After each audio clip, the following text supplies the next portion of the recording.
Megalithic structures is actually the name and the terminology given to these huge prehistoric gigantic structures that actually spread over the whole planet. And I doubt if there is any continent that does not have any of these. Megalithic structures are huge structures placed in unique ways and either on land or at sea. On land, we have stone structures, which are like the pyramids of Egypt, Stonehenge in England, Lines de Karnak in France, Mampunku in Bolivia, Yongshan in China, Gonchang in Korea, and little known of KIT-MIKAYI and Ilesi and Abindu in Kenya, which shall be the talk of today. All exist huge and stubbornly standing and moved.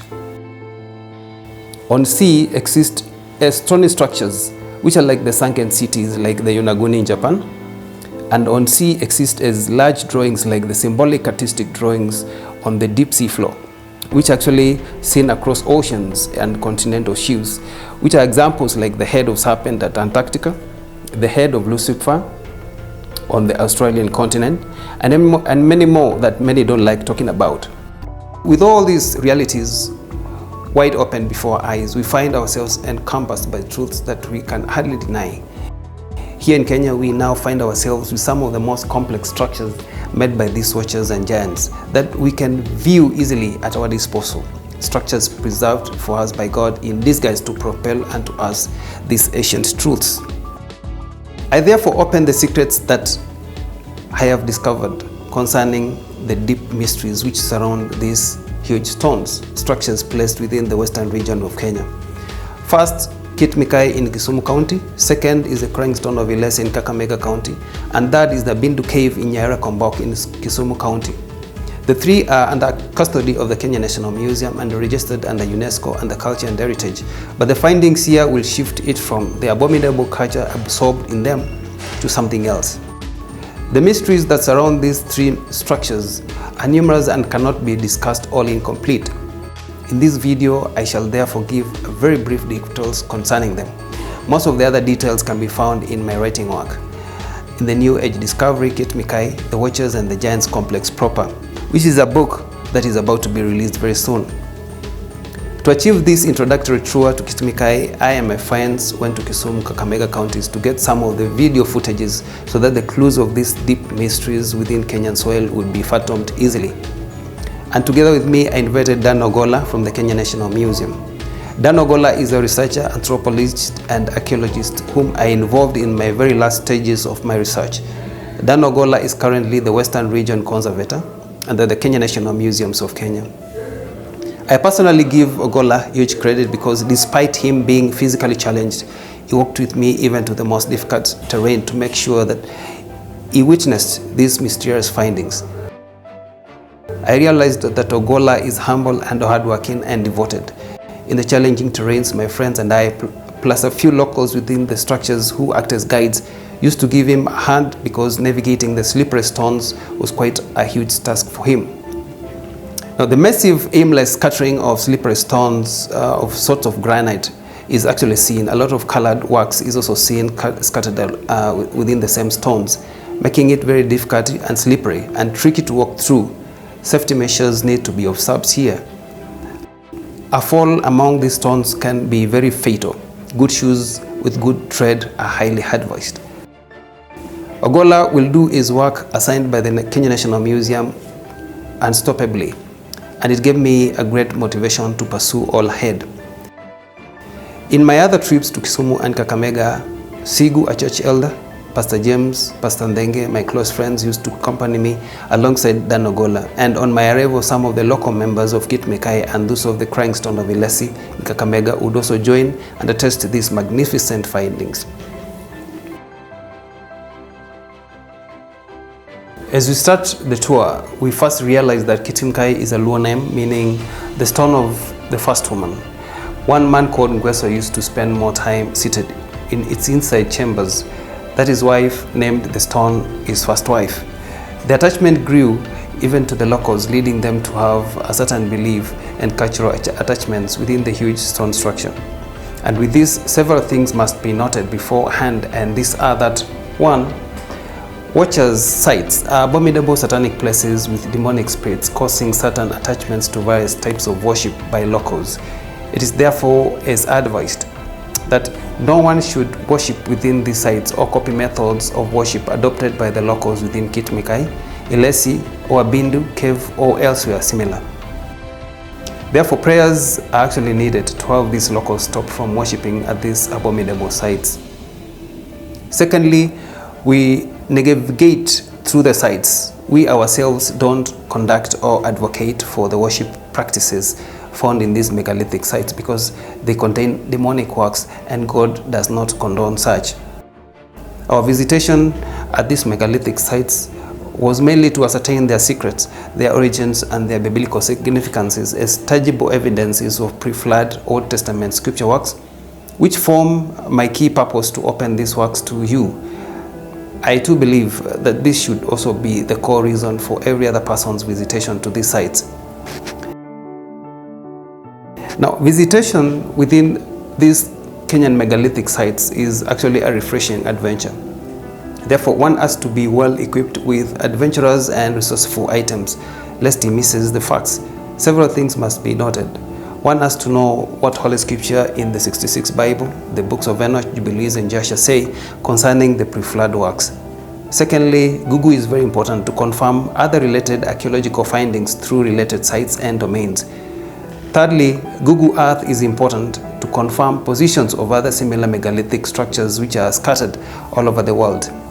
Fourth, sun calculators installed on phone are important to help one know the sun's positions, risings, its altitude, and its settings to enable one know the exact timing of the equinoxes and solstices in which sun rays present at the secured chambers left by the watchers and the giants.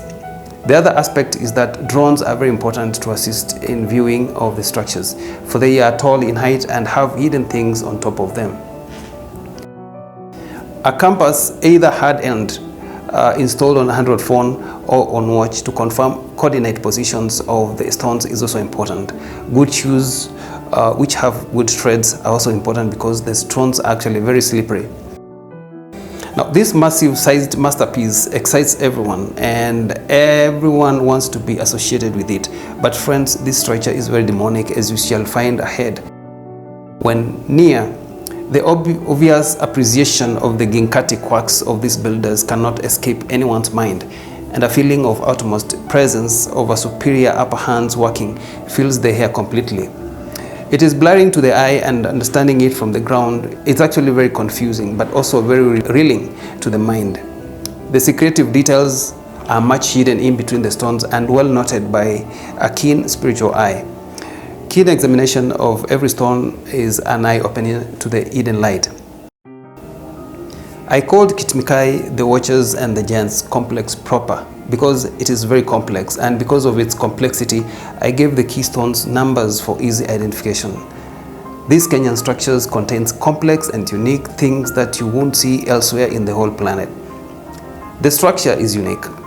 Nowhere in the whole world on the planet will you see other extremely huge stones of massive weight arranged in unique, complex columns in perfect and complex balance as this found in KIT-MIKAYI.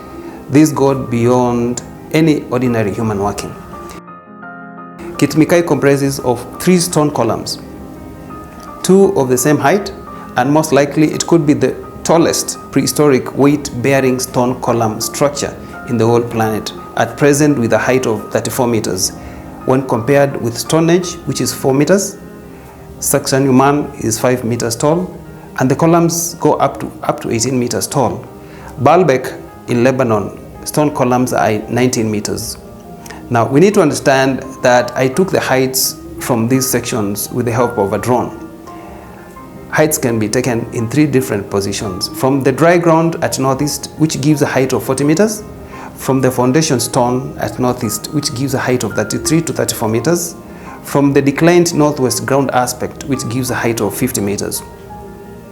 As earlier said, the sitting positions or the footprints of KIT-MIKAYI and Ilesi are placed intentionally within the equatorial plane, making one of the key master plan of the builders aimed at getting accurate readings of the sun. KIT-MIKAYI being at 0 degrees south latitude, Ilesi being 0 degrees north latitude. The equator goes between them, crossed at a longitude of 34 degrees east, about equivalent to the pyramids of Egypt. I found that the stones that surround KIT-MIKAYI are actually placed at key coordinates of the planet.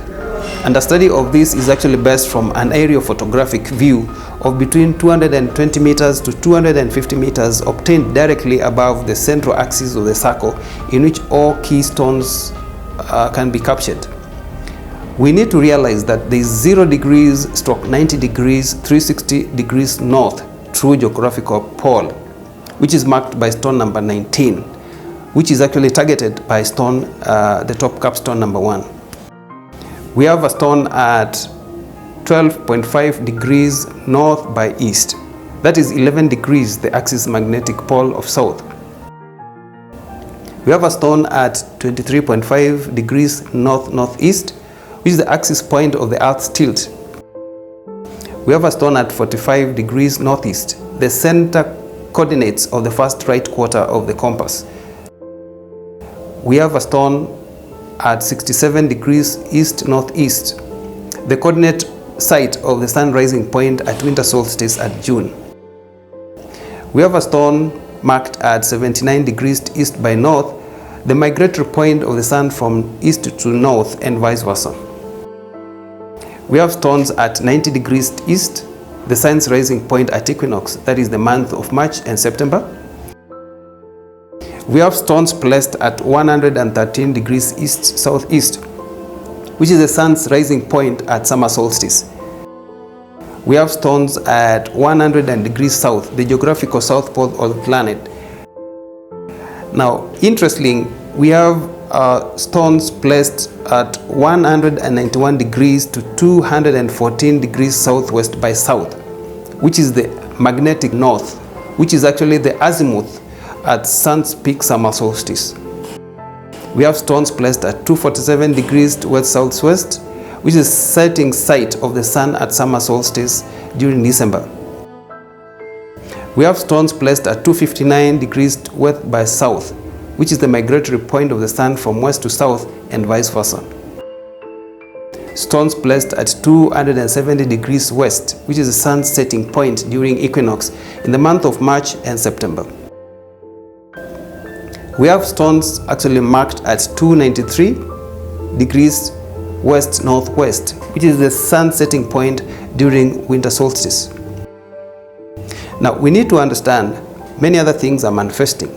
Clear-cut markings are seen at stone number 2 at northeast, which is the site of God's law, indicating the watcher's interest of the winter solstice, which means enmity against God's law. Below this northeast winter solstice, markings at the base of this stone, cults have actually made an altar site to worship unclean spirits, which agrees with the teachings of the evil spirits in the book of Jubilees chapter 8 verse 3 and sacrifice to demons in the book of 1 Enoch chapter 19 verse 1. A clear sun chariot is seen as a wide demarcation between stone number 6 and 5, ascending upwards to the second column between the stone number 2 and 3. It is not easy to see such a demarcation elsewhere on the planet, for it gives us clues how the sun's chariot behaves. The end of the capstone number 1 on the southern aspect, which is adjacent to the center axis of the circle, is an indicator of the sun's position which within the eastern chariot, when the sun is actually at 79 degrees east by north, further indicated by a stone number 3 and 4. The huge gap between the giant and the middle stone column signifies summer solstice. Now, KIT-MIKAYI is the only prehistoric structure in the whole planet that reads all solstices and equinoxes accurately, both of them round the year, with Ilesi reading the equinoxes only, in which proper timing is actually needed.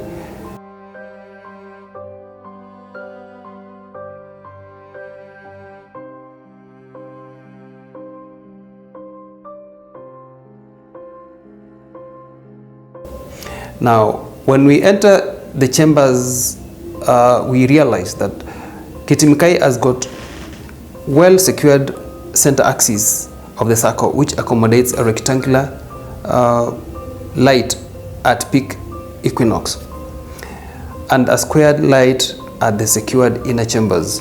Now, during equinox, the sun rises at 90 degrees east and sets at 270 degrees west. Within the midday, when the sun is actually at peak altitude, that's when the sun rays present. Now, we need to realize that the inner chambers which access sunlight, a visible altar is being seen placed by the cults, which agrees with the teaching of the evil spirits in Jubilees chapter 8, verse 3, and sacrifice to demons in 1 Enoch chapter 19, verse 1. Now, concerning the summer solstice, we find that there is a well-secured inner chamber that receives 2 roundish sun rays at peak summer solstice. During summer solstice, the sun rises at 113 degrees east-southeast and sets at 247 degrees west-southwest. And within midday, the sun at its altitude of 67 at azimuth of 191 to 203 degrees south by west. That's when the sun rays usually manifest.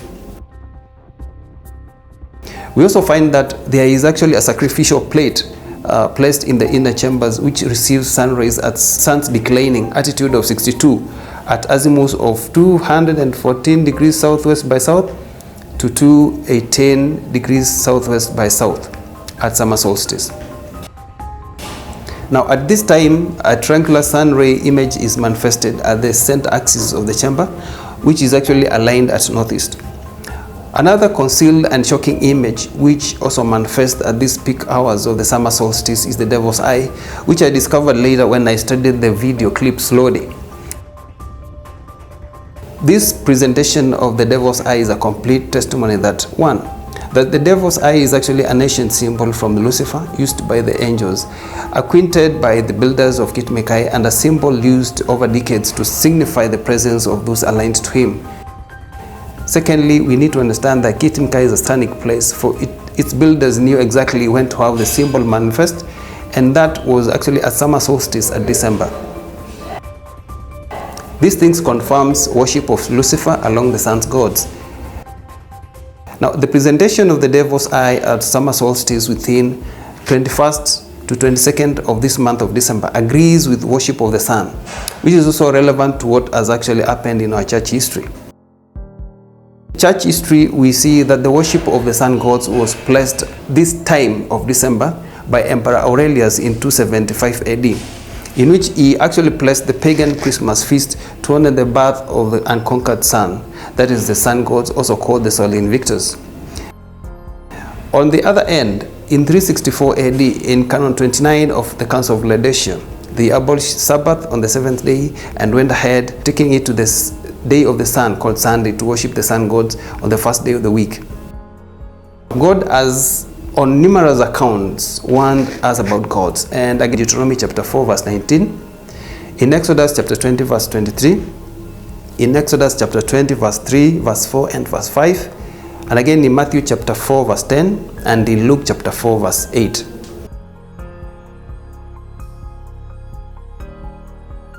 I found more evident humanoid workings at KIT-MIKAYI, in which small stones are placed on huge stones as landmarks for readings. Now, we need to see that stone number 30 at 180 degrees south, there is the geographical south pole of the earth, and stone number 43 placed at 293 degrees west-northwest, which represents the sun's setting point during winter solstice. An ancient wood wedge is placed on stone number 15 to keep 2 small stones on top of it at position is actually seen.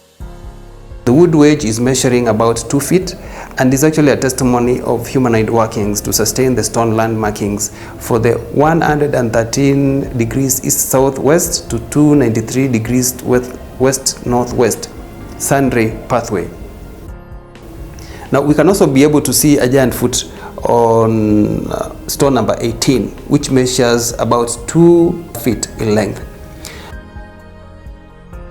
Foundation stone number 5 has a map of Africa engraved on it, and a map of Kenya embossed in it, symbolizing expert artistic work. And these are seals which are informing us that the structure was intended to be built in Africa, Kenya. Now, magnetic zones are well marked. We have the North Magnetic Zone at 191 degrees south by west to 214 southwest by south by a huge visible stone number 55. Now, the South Magnetic Zone is also marked by a huge dolmen which is set at 23.5 degrees north-northeast. We also see animal symbolism at KIT-MIKAYI, and we note this by the following. The dolmen at South Magnetic Zone, which resembles a tortoise, when looked from west, and the chimpanzee when looked from the aerial view from east and from ground on northwest. The top capstone stop number 1, in which its tip target to true north at 09360 degrees is actually indeed a viper's head. This is evident when looked from northeast, in which the viper's eye is protruding at 23.5 degrees northeast, which is the site of the axis tilt of the earth. The viper's mouth is marked with well-elaborated cuttings, which run east-north. Now, when the top capstone is looked from northwest, it resembles a howling cobra when looked from northwest aspect. The 3 hills encompassing KIT-MIKAYI are also aligned like an Orion belt, flipped vertically and horizontally, targeting northeast, similar to the pyramids of Egypt, as well seen via Google. Now, this shows that the builders of both pyramids and KIT-MIKAYI were related and had similar mind, and or had maybe similar interests with the Orion belt. The Orion belt transverses just overhead the equatorial skies where KIT-MIKAYI is placed, making the builders achieve their desired purposes, which is the accurate readings of the luminary movement. Now, the hills southwest of KIT-MIKAYI are stones which give different constellation patterns and a diamond shape, indicating the knowledge of the builders to astronomy and expensive stones.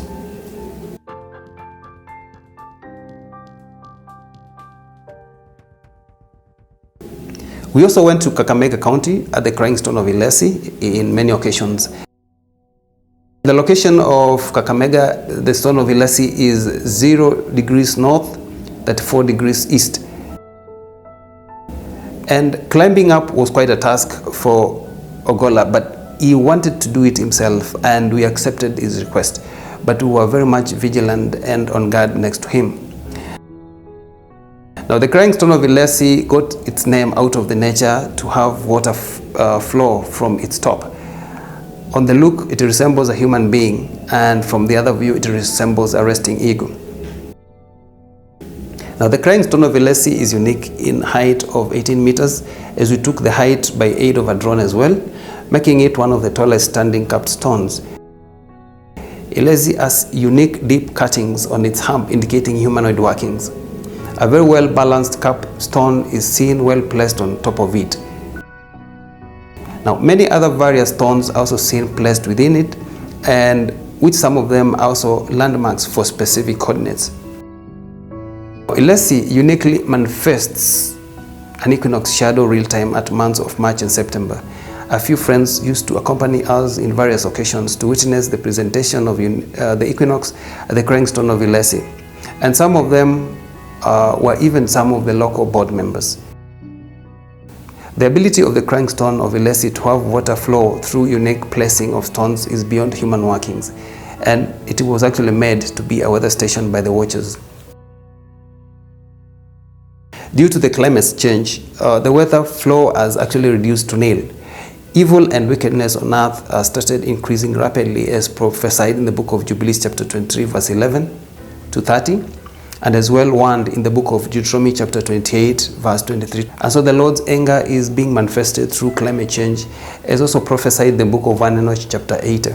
And so this aspect makes the stone not have consistent water flow as before. We went back to Kisumu County at Nyahera Kombok, and this is in Abindu in Kenya. The location of Abindu is 0 degrees south, 34 degrees east. This is actually the site with most vivid watchers writing on the planet. The huge ball-like stones in Abindu in Nyarek are one of the largest with height of 25 meters tall. 3 of these huge stones have small stones placed on them, and one of them has 3 bold watchers' writings on planet, which stretch about 6 meters in length. The huge writings testify writings in the book of Jubilees chapter 8 verse 2 to 4 concerning watchers' writings within the rocks, which generations of Noah used to transcribe and to understand omens of the watchers, which was actually an abomination. Now, the writings in Abindu is not the only writing of the watchers that we have. Other pieces like Judah Kurilok in Kolowi in North Carolina, in North America, and not even that, many hieroglyphic writings and paintings in the Egyptian pyramids and the Egyptian temples are testimonies of watchers' writings, which are indeed testimonies of 1 Enoch chapter 8 verse 1 concerning the earth's beautifying of eyelids, coloring, tinctures, and 1 Enoch 69 verse 9, which concerns the writings themselves. Now, conclusions of the builders of the megaliths is made by what I have seen and what is seen on scripture. Now, the huge weight of stones seen already involves masculine beings able to move stones tons of weight distances desired. The ability to cut, shape, smoothen, and balance huge stones 100 tons of weight to huge columns signify very knowledgeable creatures with great ability, which testify the watchers and the giants mentioned in the book of Enoch chapter 6, chapter 7, and Jubilees chapter 7, and Genesis chapter 6 and 4.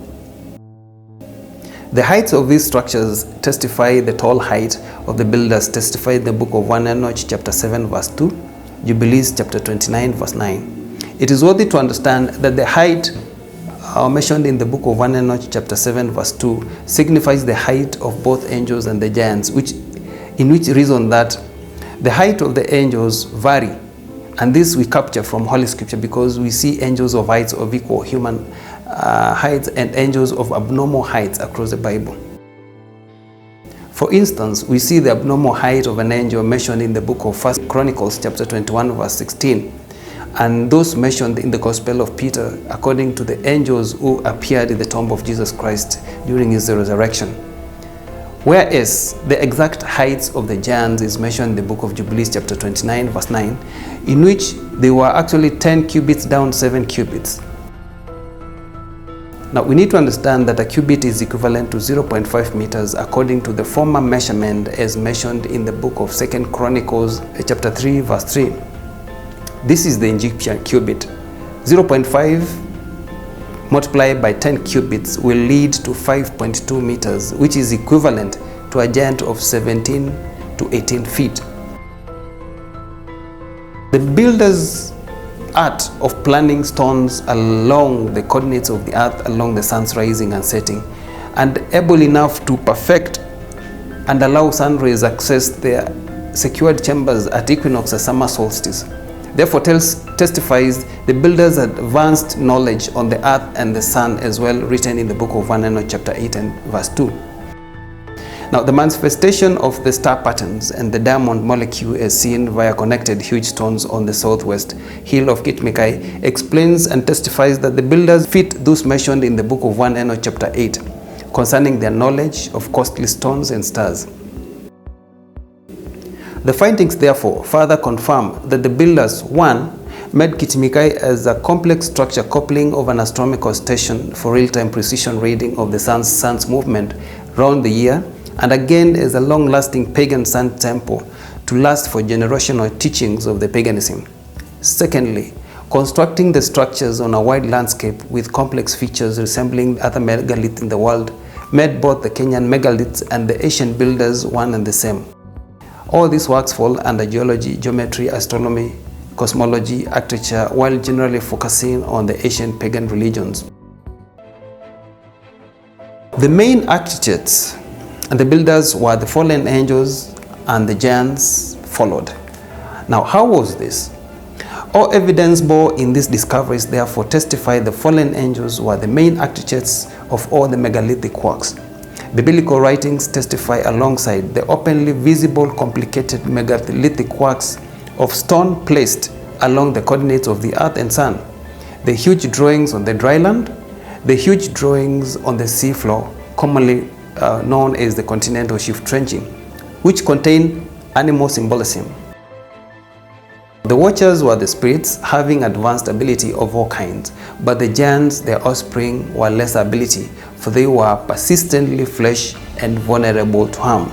All these things give these facts and settles that the whole matter, that the builders of the megalithic structures fit so well the evil mixed race of pre-flood generations, which comprised of giants and the Watchers, the generations in the Holy Scripture of 1 Enoch chapter 6, chapter 8 and chapter 69, and the book of Jubilees chapter 5, chapter 7, chapter 8, and the book of Genesis chapter 6.